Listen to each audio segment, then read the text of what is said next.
Nakapagtala ng zero casualty ang barangay Sotero Nuesa, Roas Isabela matapos itong mabaha dahil sa walang tigil na ulang dulot ni Bagyong Uwan. Sa isang phone patch interview ng IFM News Team, sinabi ni Barangay Sotero Nuesa Chairman Releo Castillo na naging susi ang maayos na koordinasyon at kooperasyon ng mga residente upang mapanatili ang zero casualty sa kanilang barangay sa kabila ng pagbaha dulot ng walang tigil na ulan at pag-apaw ng Sifu River. Nakabalik na sa kanilang mga tahanan ang mga residente matapos humupa ang tubig baha. Naitala rin ang 13 pamilyang evacuees bukod pa sa mga pansamantalang nakisilong sa kanilang mga kabarangay na hindi inabot ng pagtaas ng tubig. Sa kabuuan, 658 households ang naapektuhan, kabilang na ang ilang kabahayan na bahagyang nasira dahil gawa sa light materials. Ayon kay Chairman Castillo, nagkaroon din ng crop damage sa mais at gulay sa mga purok malapit sa Sifu River at patuloy rin ang assessment ng Municipal Agriculture Office upang agad na makapagbigay ng tulong sa mga apektadong magsasaka. Nagpasalamat naman ang chairman sa Provincial DRRMC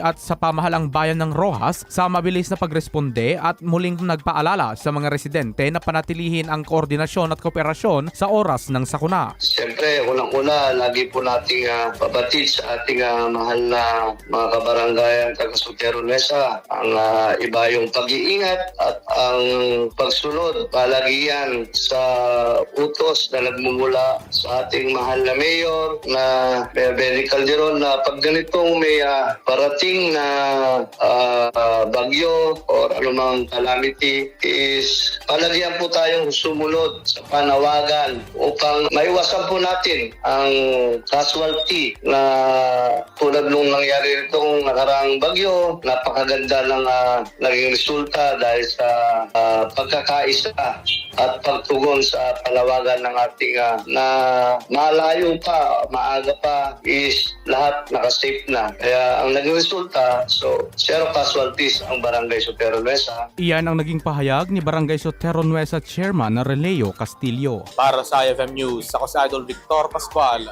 Idol! IFM News.